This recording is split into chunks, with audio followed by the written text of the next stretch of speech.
¿Cómo debemos entonces vivir?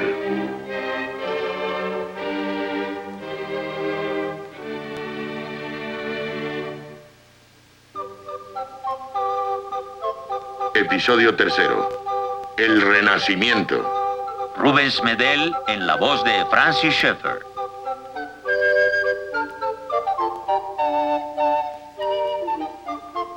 Ahora hablaremos del Renacimiento. Es uno de los grandes períodos de la historia del hombre. En lo que se refiere a sus obras de arte, es uno de los triunfos de la humanidad.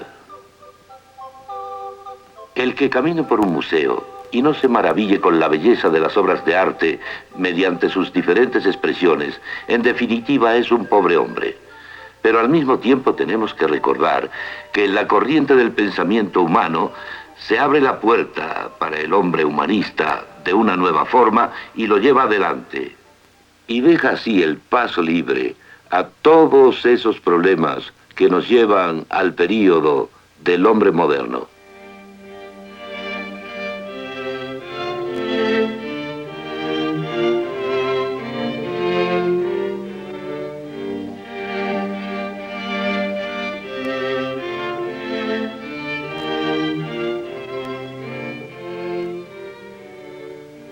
A través de la historia, los artistas han hecho dos cosas, han reflejado su cultura, muchas veces con más exactitud que los escritores y también que los filósofos.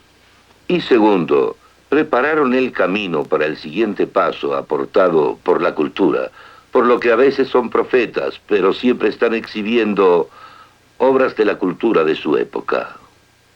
El cambio producido con el Renacimiento puede claramente observarse en el arte. Hasta entonces, la pintura florentina había sido como el arte bizantino, pero menos pulido, sin gracia y sin profundidad. La gente no era representada en forma realista.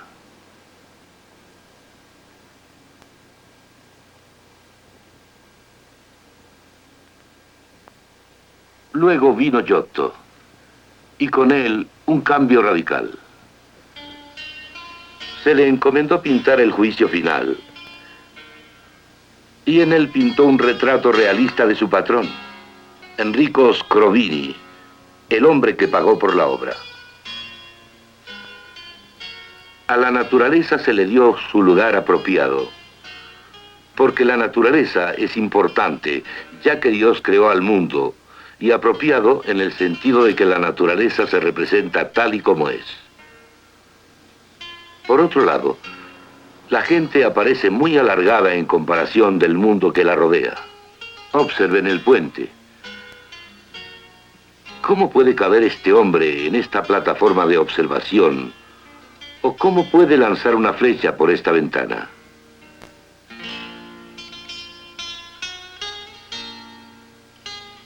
El mismo hombre que pintó esto diseñó el bello campanario, el campanile, junto a la Catedral de Florencia, un pintor que crea edificios.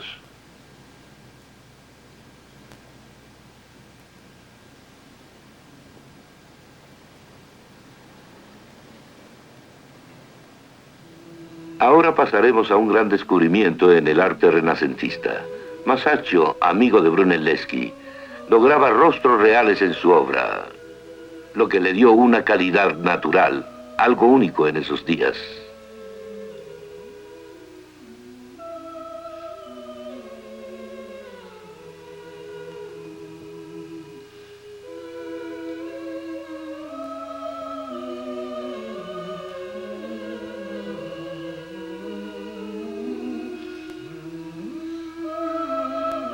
Los pintores que precedieron a Masaccio, incluyendo a su maestro Masolino, pintaron sus figuras como si estuvieran de puntas.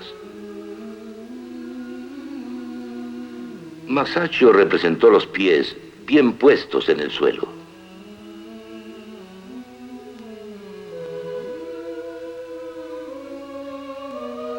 Masaccio primero empleó en forma consistente la perspectiva central. En este aspecto se dejó atrás a los romanos que solo conocían un tipo de perspectiva.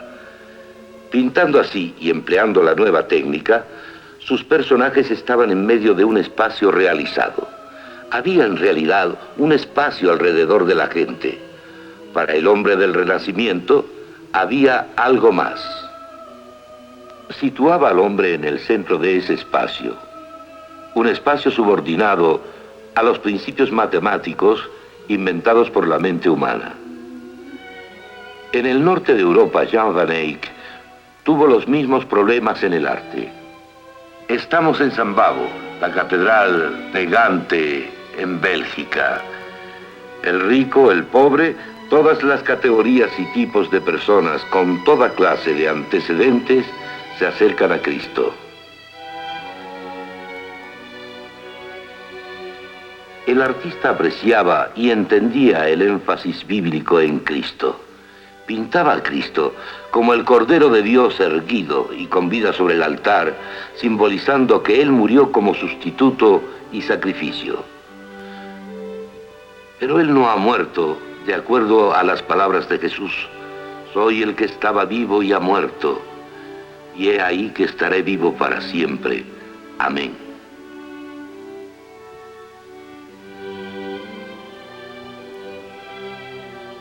Van Eyck dominó la luz y el aire y fue el primer gran maestro de la pintura paisajista.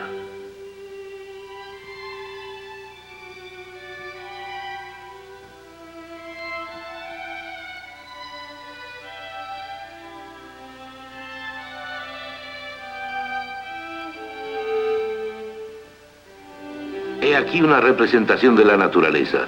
La naturaleza tiene su lugar apropiado en el mundo que Dios ha formado. Los escritores escribían tal como los pintores pintaban. Dante, en cuya casa me encuentro en Florencia, es un ejemplo ideal de esto. Su obra fue genial en un grado máximo. Y el buen maestro, al contemplar la procesión, dijo: mirad ahí esa gran sombra que se acerca. No parece derramar ninguna lágrima a pesar de su dolor. ¿Qué aspecto tan majestuoso conserva aún en el infierno? Ese es Jasón, que con su valor y su destreza efectuó el robo en Colquide. Le dio más importancia a la naturaleza, pero siguiendo la influencia de Tomás de Aquino, el mundo cristiano y el clásico se mezclaron. En su Divina Comedia, los grandes pecadores eran Judas, que vendió a Jesús, y Bruto y Casio, que conspiraron contra César. En su propia vida, el problema de las cosas individuales contra significado y valores se demostró claramente. Amaba a Beatriz, a quien en realidad solo vio un par de veces en su vida, y consideraba su amor como el ideal romántico. Al ver su rostro, siempre tan hermoso, el amor difunde una dulzura perfecta sobre mí. Pero se casó con otra mujer, a quien jamás mencionó en su poesía. Ella se dedicaba a cuidar a sus hijos y a cocinar. Aunque los escritores de aquel tiempo entendían que el amor sensual requería del espiritual, que debía ser más que una mera respuesta física del momento pasajero, sin embargo dejaban que esto se dividiera en dos partes: el amor físico y el idealizado amor espiritual. Dante y los escritores de su época tenían dos opiniones del amor. Una, el idealizado amor espiritual dirigido hacia un espectro incorpóreo, y la otra, la abnegada mujer que se ocupaba del hogar y compartía su cama. Esto no producía belleza, sino fealdad.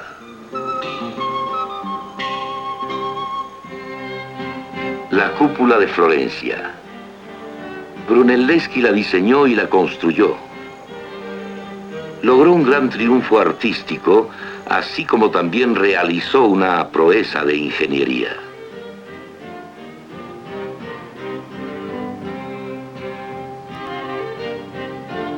Lo que es en verdad sorprendente es que Brunelleschi tenía habilidad no como arquitecto, sino como orfebre. Este edificio que ahora observan el orfanatorio, también fue diseñado por Brunelleschi y fue la primera construcción renacentista.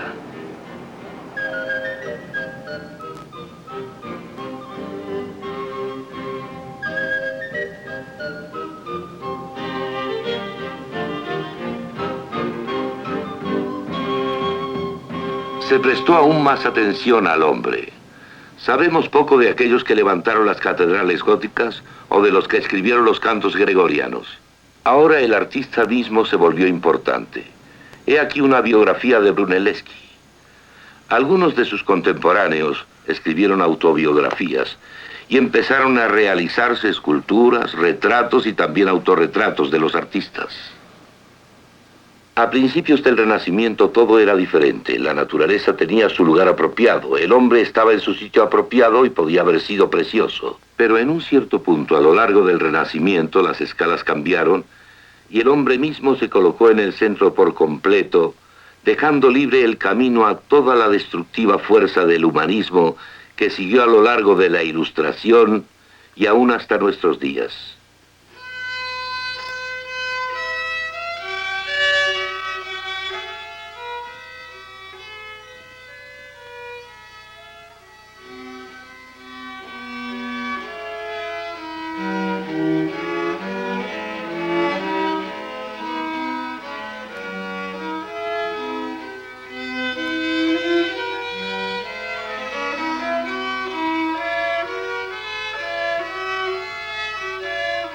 Los compositores de aquel tiempo inventaron el arte de la orquestación.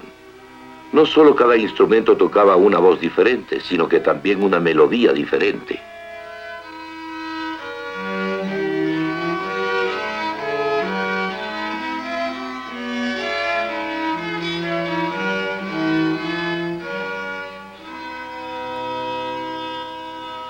El norte influyó al sur tanto en la pintura como en la música.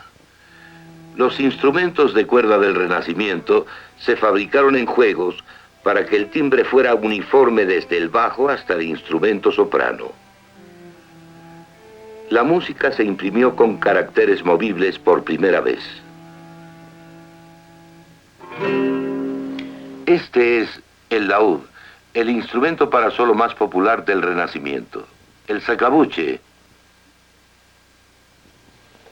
era nuestro trombón. La viola antigua, ancestro de nuestra viola. El corno renacentista y la espineta.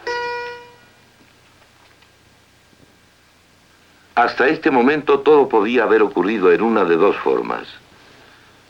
Podía haber habido un énfasis en gente verdadera, viviente en un mundo real que Dios había creado, en donde todas las cosas individuales tenían importancia, porque Dios había creado el mundo. O el humanismo pudo haberse implantado, con su énfasis, en lo individual como algo